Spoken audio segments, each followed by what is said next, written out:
Bonjour, bonjour chers téléspectateurs, les amoureux et les internautes de Brahmi TV. Nous sommes maintenant chez vous pour répondre à cette question pertinente. Merci beaucoup Madame la journaliste Myriam Ngoutou de nous avoir posé cette question. Nous vous remercions au nom du Seigneur Jésus-Christ et nous répondons ceci au mieux de notre connaissance. Je pense que la question du serpent, je prends la Bible dans Genèse 3,15. Je lis au nom du Seigneur Jésus-Christ. Je mettrai l'inimitié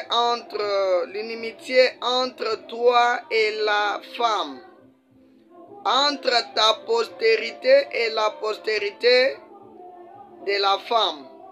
Celle-ci écrasera la tête et tu lui blesseras le talon.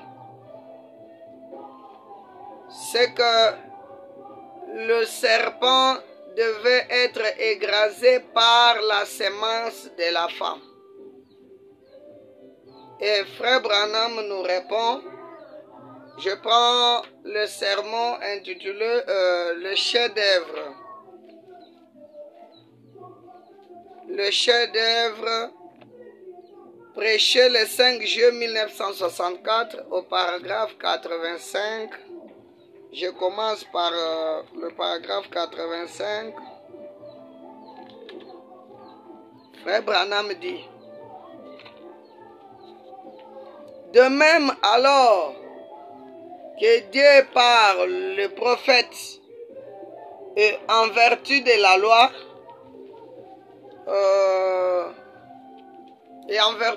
loi, nous condamnait au péché. Et dans la loi, il n'y a aucune grâce. Elle ne fait que vous signifier que vous êtes pécheur. Mais quand Jésus est venu, il était l'accomplissement. Il était l'accomplissement de tout ce que Dieu avait promis.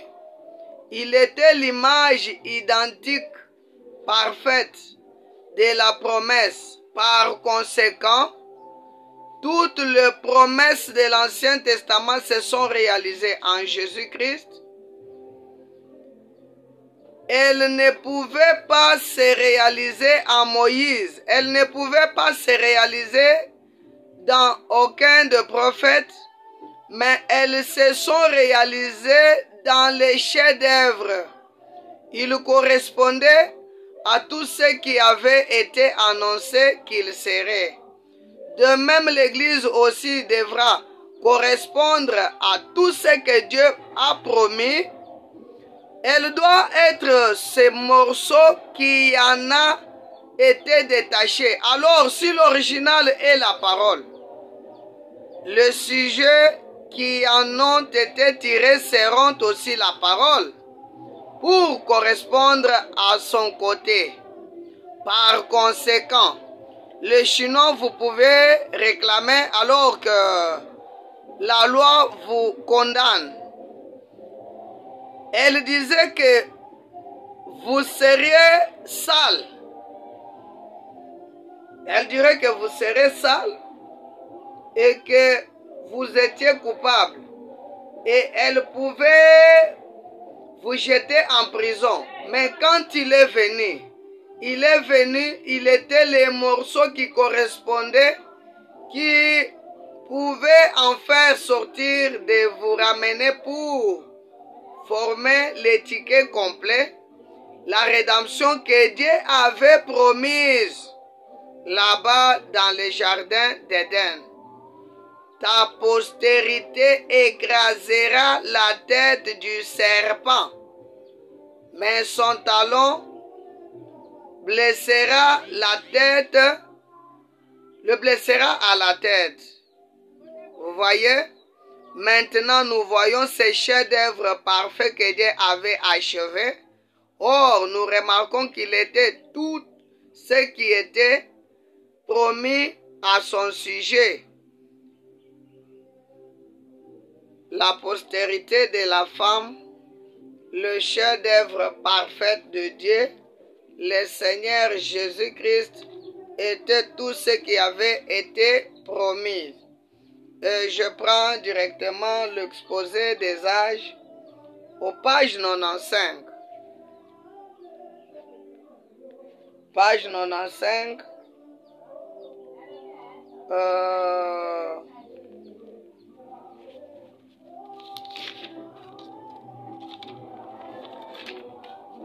Au deuxième paragraphe, ce passage de l'Écriture est la révélation qui montre comment la sémence littérale du serpent a été mise en terre.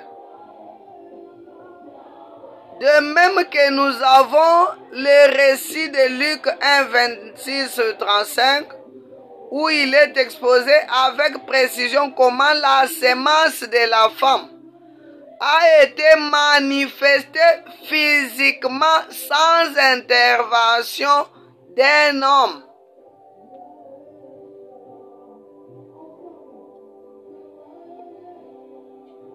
Au 6e mois, l'ange Gabriel fut envoyé par Dieu dans une ville de Galilée appelée Nazareth, auprès d'une vierge fiancée à un homme de la maison de David, nommé Joseph. Le nom de la vierge était Marie. L'ange entra chez elle et dit, « Je te salue toi, à qui une grâce a été faite. Le Seigneur est avec toi. » Troublée par cette parole, Marie se demandait, ok, et voici tu deviendras, ok.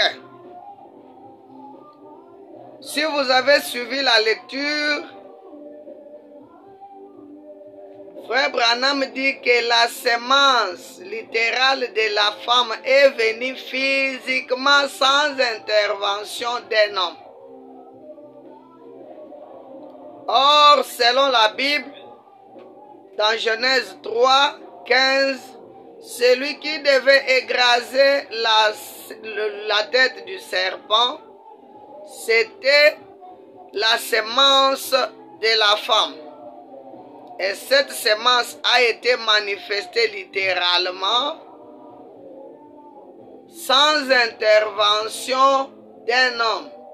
Et c'est le Seigneur Jésus-Christ, selon Frère Branham, qui devait et qui a écrasé totalement la tête du serpent. Que Dieu vous bénisse. Au revoir. À la prochaine.